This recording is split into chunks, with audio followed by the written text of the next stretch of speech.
இன்னைக்கு நம்ம food Wars 9th episode தான் பார்க்க போறோம். எபிசோட ஓப்பனிங்ல ஒரு 3 வருஷத்துக்கு முன்னாடி இட்டாலியில ஒரு ரெஸ்டாரண்ட்ல தான் அந்த டக்குமி வேலை பார்த்துட்டு இருப்பான்ல, அது அவனோட ரெஸ்டாரண்ட் தான். ஆப்வியஸா இவ்வளோ யங் ஏஜ்ல இந்த அளவுக்கு அருமையா சமைக்கிறியே, கண்டிப்பா உங்க அப்பா அடுத்து இந்த ரெஸ்டாரண்ட் நீ நல்லா நடத்துவ அப்படின்னு கஸ்டமர்ஸ் கிட்ட பேர்லாம் வாங்கி இருந்திருப்பான். நம்ம ஹீரோ மாதிரியே அவனுமே எந்த ஒரு ரொமான்டிக் இன்ட்ரெஸ்டும் காட்டாம குக்கிங் தான் தான் தலையாய கடமை அப்படின்னு அதுலயே பயங்கரமா போக்கஸ் பண்ணிருப்பானா. இதை கவனிச்ச டக்குமியோட அப்பாவும் சரி அவங்க அங்குளும் சரி அதுக்கப்புறம் ஒரு முடிவு எடுத்துட்டு நிறைய வந்து ஜப்பான்ல இருக்கிற ஒரு குக்கிங் ஸ்கூல்ல நீ போய் படிக்கணும்னு சொல்லியிருப்பாங்களா.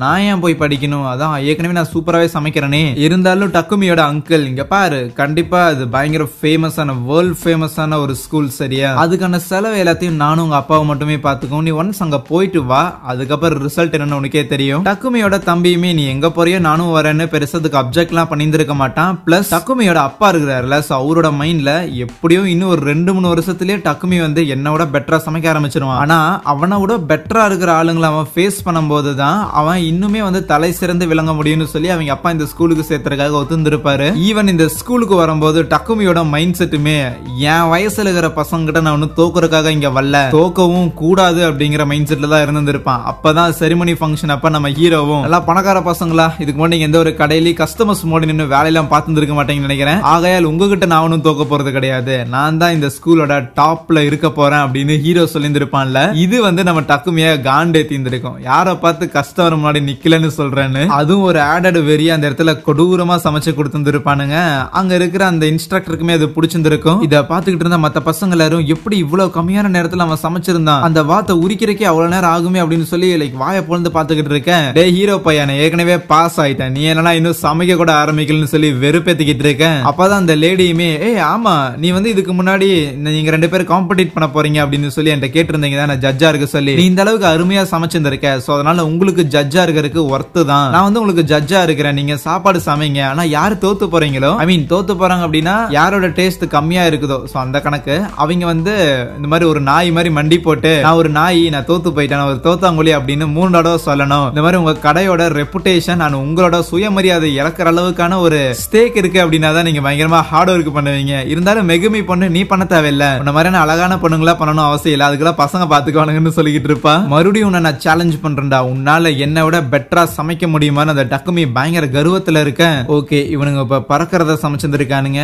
ஒரு வாத்தை ஒண்ணு சமைச்சிருக்கானுங்க, அந்த வாத்தை பீட் பண்ற மாதிரி இப்ப நான் வேற ஏதோ ஒண்ணு சமைச்சாகணும், என்ன சமைக்கலாம்னு யோசிச்சுக்கிட்டே இருந்தவனும் அந்த டக்குமி இங்க நிறைய சிக்கன் ராபிட்ல கூட இருக்குதுன்னு சொன்னான்ல, அதை யோசிச்சு பார்த்துட்டு இந்த மல்லிகை சாமான்னா போய் 8 வரையான்னு மெகுமி கிட்ட ஒரு லிஸ்ட கொடுத்துட்டு நேரா அந்த ஜட்ஜ் இருப்பாங்களா, சோ அவங்க கிட்ட போய் ஒரு தடவை கிராஸ் வெரிஃபை பண்ணிக்குவான், இந்த இடத்துல இருக்கிற எந்த பொருட்களை வேணாலும் நாங்க பயன்படுத்திக்கலாம் தானே குக்கிங்க்குன்னு. அவங்களுமே பண்ணிக்கலாம்னு சொல்ல, அப்படின்னா இதை எடுத்துக்கிறேன்னு அவங்களோட ஸ்நாக்ஸ் பிடிக்குவானா. டே டக்குமி பையன் அந்த ஸ்நாக்ஸ் கொஞ்சம் நேரம் கையில வச்சிரு, சாப்பிட்றாத நான் வந்துடுறேன் அப்படின்ட்டு அங்கிருந்து போக எங்க போறான்னு எனக்கு ஒண்ணுமே புரியல. ஒரு பக்கம் மெகுமி என்னன்னா இந்த காய்கறி எல்லாம் பறிச்சுக்கிட்டு இருக்கும் போது நம்ம ஹீரோ இருக்கிற கோழியும் கூட எல்லாம் சண்டை போட்டு அதோட முட்டைகள் ஆட்டை போட்டு இருப்பான். அதுவே ஏகப்பட்ட பசங்க சாப்பாடு எல்லாம் சமைச்சிருப்பாங்க, இருந்தாலும் நிறைய பேரை சாப்பாடு சரியில்லை இன்னும் டைம் இருக்குல்ல சமைங்க அப்படின்னு சொல்லி ஏகப்பட்ட பேரை ஃபெயில் ஆகிட்டு இருப்பாங்க. அப்பதான் இந்த இன்ஸ்ட்ரக்டர் இதுக்கு முன்னாடி இந்த ஸ்கூல்ல படிச்சிருப்பாங்கல்ல, சோ அப்போவே பயங்கர ஒரு மாதிரி டெரரான ஒரு ஸ்டூடெண்டா தான் இருந்திருப்பாங்க. இப்ப வேணா வெளி தோற்றத்துல அவ்வளவு டெரரா இல்லாம இருக்கலாம், ஆனா இன்னும் அவங்களோட ஜட்ஜ்மெண்ட் அந்த அளவுக்கு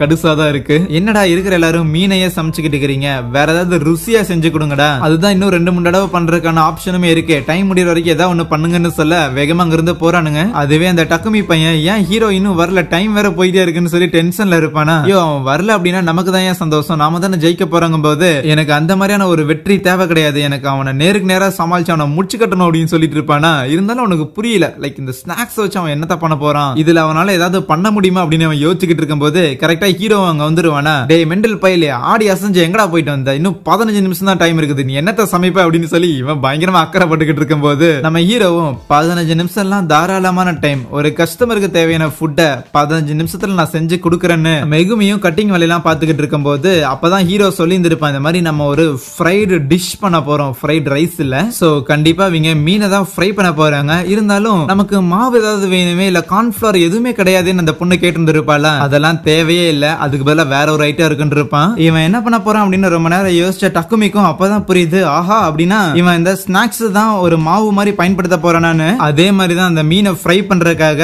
மாவை பயன்படுத்தாம இந்த ஸ்நாக்ஸ பொடியாக்கி அதுல முக்கி வச்சு ஃப்ரை பண்றானுங்க. அதுக்கப்புறம் சமையலும் செஞ்சு கொண்டு போய் கொடுக்கும் போது அதை பார்க்கும் போது எனக்கு ரொம்ப அவ்வளவுமே பிடிச்சிருந்திருக்குமா. அதை சாப்பிடும்போது அந்த மீனோட அவுட்டர் லேயர்ல ஃபுல்லா அந்த ஸ்நாக்ஸ் தானே இருக்கு. சோ அதுவே பயங்கர ஒரு கிரன்ச்சியான ஒரு ஃபீல் கொடுத்திருக்கும். அடிஷனலா அது கூட ஒரு சாஸ் மாதிரி இவன் எக்க பயன்படுத்தி இருப்பான். சோ கூடவே சில காய்கறிகள் எல்லாத்தையுமே வந்து ஃபைபர் கண்டென்ட்டுக்காக அங்க ஆட் பண்ணியிருந்திருக்கேன். மீன், முட்டை, காய்கறி அப்படின்னு சொல்லி அது ஒரு பயங்கரமான ஒரு காம்போவா இருந்திருக்கும். இதுக்கு முன்னாடி அவங்க நிறைய தடவை இந்த கேம்புக்குலாம் வந்திருக்காங்கல்ல, எந்த ஒரு ஸ்டூடெண்ட்டும் இந்த அளவுக்கு வித்தியாசமான ஒரு டிஷ் பண்ணி கொடுத்தது கிடையாது. இதை சாப்பிடும் போது ஏதோ மீன்கள் கூட நீந்திர மாதிரியான ஒரு உணர்வு ஏற்படுதுன்னு சொல்லிட்டு இருப்பாங்க. அதை பயங்கரமா என்ஜாய் பண்ணிக்கிட்டு இருக்கேன். யோ இந்த ஐடியா எப்படியா வந்துச்சுன்னு மெகுமி கேட்டா, இப்போ இந்த இன்ஸ்ட்ரக்டர் சாப்பிட்டு இருந்த அந்த ஸ்நாக்ஸ் இருக்குதுல்ல, சோ அந்த ஸ்நாக்கை வந்து வேற ஏதாவது கூட வந்து ஒரு கோட்டிங் மாதிரி மிக்ஸ் பண்ணிட்டு அதை ஒரு ஸ்நாக்கா ப்ரொவைட் பண்ற மாதிரி நம்ம ஹீரோ அவனோட ரெஸ்டாரண்ட்ல பண்ணிட்டு இருந்தானாமா. சோ அததான் இங்கேயும் ட்ரை பண்ணியிருக்கான். ஆனா இந்த தடவை அதை மீன் கூட ஆட் பண்ணி, ஓ உனக்கு அப்படிதான் அந்த ஐடியா வந்துச்சு அப்படின்னு டக்குமையும் தெரிஞ்சுக்க மறுபடியும் அங்க 2 பேரும் சண்டை போட்டுக்கிட்டு இருக்க. அப்பதான் அந்த இன்ஸ்ட்ரக்டருக்கு பரவாயில்லையே இந்த டக்குமி பையன் எல்லாரும் மீனை சூஸ் பண்றாங்கிறங்காட்டியே வித்தியாசமா ஒண்ணு பண்ணுவோம்னு சொல்லிட்டு அவன் டக்க பயன்படுத்தி இருந்தான். ஆனா ஹீரோ பயங்கர கிரியேட்டிவா யாரும் யோசிச்சு கூட பார்க்க முடியாத மாதிரியான ஒரு டிஷ் மேக் பண்ணியிருக்கான். இந்த மாதிரி கிரியேட்டிவா தனக்குன்னு ஒரு பாதையை சூஸ் பண்றத ஒரு ப்ரொஃபஷனல் செஃப்க்கான ஒரு குவாலிட்டின்னு சொல்லி நம்ம ஹீரோவையும் மெகுமியும் அங்க பாஸ் பண்ணி விடுறாங்க. அதுக்கப்புறம் டைமுமே முடியுது. சோ சில பேர் பாஸ் ஆயிட்டாங்க, சில பேர் அங்க ஃபெயில் ஆயிட்டாங்க. ஓகே மேடம், எங்க 2 பேர்ல யாரு நல்லா பண்ணாங்க அதையாவது சொல்லுங்கன்னு கேட்க அவங்களுக்கு என்ன சொல்றதுன்னே தெரியல. முதல்ல ஹீரோ சொல்லான்னு போகிறாங்க, அதுக்கப்புறம் அந்த டக்குமி பையனை சொல்லான்னு போகிறாங்க. என்னடா இது முடிவெடுக்கிறது எனக்கு இவ்வளவு கஷ்டமா இருக்குதுன்னு அவங்க குழம்பி போகும்போது அப்ப அந்த பிங்க் மண்டையன் இருக்கிறான்ல, சோ அவன் கால் பண்ணிட்டு இன்னும் என்ன பண்ணிக்கிட்டு இருக்கிற, பசங்க எல்லாரையும் அனுப்பி விடலையா, இன்னத்துக்கு நீ ஹோட்டல் வந்திருக்கணுமே, உனக்கு கொஞ்சமாவது அறிவு இருக்கு அப்படின்னு திட்டிக்கிட்டு இருக்கேன். இல்ல இல்ல இல்ல குருநாதா மன்னிச்சிருங்க அப்படின்ட்டு பசங்களா சீக்கிரம் பேக்கப் பண்ணுங்க கிளம்பலாம் அப்படின்னு அவங்க எந்த ஒரு வேர்டிக்டும் கொடுக்காம அங்கிருந்து போயிருவாங்களா. ஹீரோ பெருசா கண்டுக்க மாட்டான், இருந்தாலும் டக்குமி சூடாயிருவான். டே பாடுறா ஒரு நாள் இல்ல ஒரு நாள் உன்னை ஃபுட் வார்க்கு சேலஞ்ச் பண்றேன்னு மட்டும் பாரு. அன்னைக்கு எங்கேயாவது பயந்து போய் ஓடி ஒளிஞ்சுக்காம மரியாதையா ஃபுட் வார்ல என்கிட்ட வந்து தோத்துட்டு போற வேலையை பாடுறா, அப்ப தெரியும் யாரு கெத்துன்னு. சீனா அங்கிருந்து நடந்து போக அதுக்கப்புறம் பசங்க எல்லாரும் பஸ்ல ஏற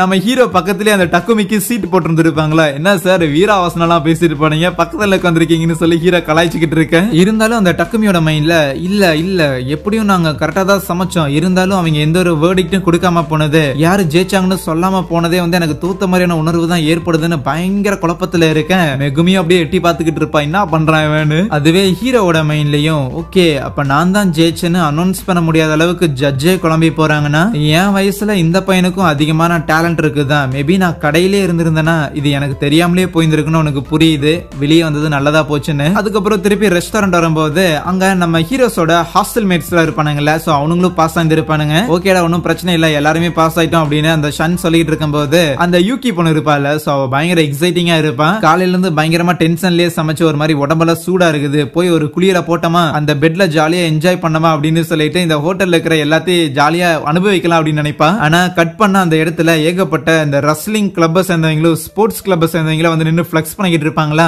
என்ன மேட்டர்னு பார்த்தா இவங்க இந்த இடத்தை பொறுத்த வரைக்கும் ஒரு எம்ப்ளாயா தானே ட்ரீட் பண்ணப்படுவாங்கன்னு ஏற்கனவே சொல்லிட்டாங்க. சோ இப்போ இவங்க எல்லாரும் கஸ்டமர்ஸ், யாரு இந்த ரெஸ்லிங் கிளப் இந்த ஸ்போர்ட்ஸ் கிளப்ல இருந்து வந்தவங்க எல்லாரும், இவங்க எல்லாருக்கும் நீங்க சாப்பாடு சமைச்சு கொடுத்தாகணும். இவங்க எல்லாருக்கும் நீங்க சமைச்சு கொடுத்ததுக்கு அப்புறம் டைம் இருந்துச்சுன்னா நீங்க சமைச்சு சாப்பிட்டுக்குங்க, உங்களுக்கு எல்லாம் இங்க யாரும் சமைச்சு கொடுக்க போறது இல்லங்கும் போது யூகிக்கே இடியா விழுகும். ஆனா இதுல ஒரு செக் இருக்குது, நீங்க இந்த டைமுக்குள்ள இவங்களுக்கு சமைச்சு கொடுத்தாகணும், அப்படி கொடுக்கலனா இந்த ஸ்கூல் விட்டு நீங்க துரத்தி அடிக்கப்படுவீங்க போது அவசரமா போயிட்டு எல்லாரும் சமைக்க ஆரம்பிக்கிறாங்க. என்னடா இந்த சாப்பாடு டீமனுக்கு சமைச்சு கொடுத்த என் வாழ்க்கையை அழிஞ்சு போயிரு போலேன்னு அந்த யூகி புலம்பிக்கிட்டு இருக்க. நம்ம ஹீரோ தான் ரெகுலரா கடையில சமைக்கிறோம்னாச்சே, டக்குன்னு 50 பிளேட் சமைச்சு கொடுத்துட்டு முதல்ல அதை கிளியர் பண்றான். ஐயோ அதுக்குள்ள 50 பிளேட் சமைச்சிட்டானா, நான் 45 தானே சமைச்சிருக்கேன்னு இதுலயும் அந்த டக்குமி பையன் போட்டி போட்டுக்கிட்டு இருக்கேன். அப்படியே சீன் கட் பண்ணா இன்னொரு பக்கம் இந்த பிங்க் கலர் முடி வச்ச ஒரு இன்ஸ்ட்ரக்டர் ஒருத்தர் இருப்பான்ல, அவன் ஏதோ டென்ஷன்லயே இருக்கிற மாதிரி காமிச்சு அங்கே இந்த ஒரு எபிசோடை முடிக்கிறாங்க. Soya thank you.